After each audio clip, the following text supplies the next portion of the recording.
What's up guys, Red Brick Studios back at it again today, showing off another custom for the Fighter's Pass. I mean, we're getting close to finishing, but before we start, this is a 2-year anniversary special. I can't believe Red Brick Studios, my channel, made this 2 years ago.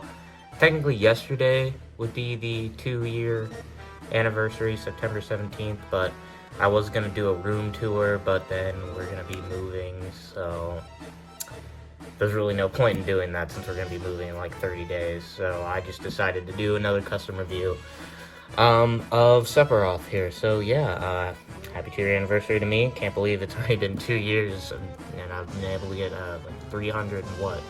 It's like 363 subscribers now. That's crazy. So thank you all so much. Thank you guys for sticking around. But anyways, with that out of the way, let's get into Sephiroth. So, for Sephiroth's base figure, I used some British dude Marvel Legends figure. It had, like, the British flag all over his chest. I don't know, I got it at this cool store called 7 & Charles, and they have a bunch of used action figures. That's where I get most of my base figures. I mean, really, you can only really just use basically any Marvel Legends for, like, Sephiroth, really. I just painted him entirely black, and then painted his little chest thing there, gave him some shoulder pads out of craft paper. And he still articulated his joints. The figure's joints was originally really stiff, and with the paint, it made them a lot more stiff.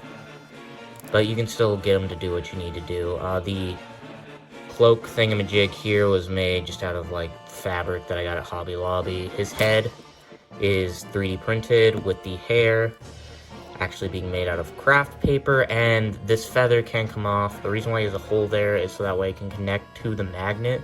Very strong magnets. I mean, look at that. That crap is strong.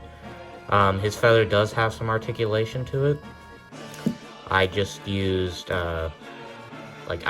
first off, I made it out of fabric, and then I put a bunch of feathers over it to make it seem like a feather. I really like how this came out.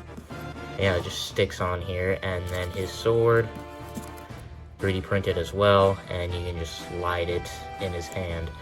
Sephiroth is actually one of my mains in Smash, so I was happy to make this. I originally wanted to make him like a shirtless one, and then you could like put on and remove his shirt, but I have no idea how to do that.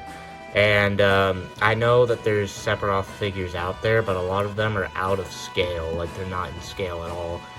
But recently, I made this custom a while back, but recently the people that made those like out of scale, Final Fantasy 7 figures are going to be doing finally 1/12 scaled ones, which is awesome, but they're like $100 each. They just announced Cloud, Aerith, and someone else, I don't remember. I believe it was Tifa. I don't know, I've never played Final Fantasy 7, so actually I played it like 2 times, just barely. But I mean, that's cool and all, they're $100, which is a lot of freaking money. They haven't announced a Sephiroth yet, but I have a feeling they probably will do Sephiroth, which kind of sucks. Remember, I did this before those were announced. So, I mean, that kind of sucks. But if they don't, you know, I got a 1/12 Sephiroth here. And, yeah, so. Finally, here's how he scales with some 1/12 Nintendo Figma, Samus and Link. He's a pretty tall boy, but I believe Sephiroth is supposed to be that height. And, I mean, yeah, that's about it. I think I forgot to mention, but you can also, his head is on a ball joint, so you can take that off if I ever plan to make interchangeable heads in the future. But man, painting these anime eyes here was not an easy process. Like those small friggin' anime eyes. I like how his head came out, but like, I don't know, printing anime eyes is never an easy process. Still, I think this figure really did come out really well. I think it did a pretty good job on him. He scales pretty well with other figures, so yeah. Anyways, guys, that'll about do it for today. Thank you all for watching. Please like, comment, subscribe if you liked the video. And don't fret, I do have more DLC customs coming along.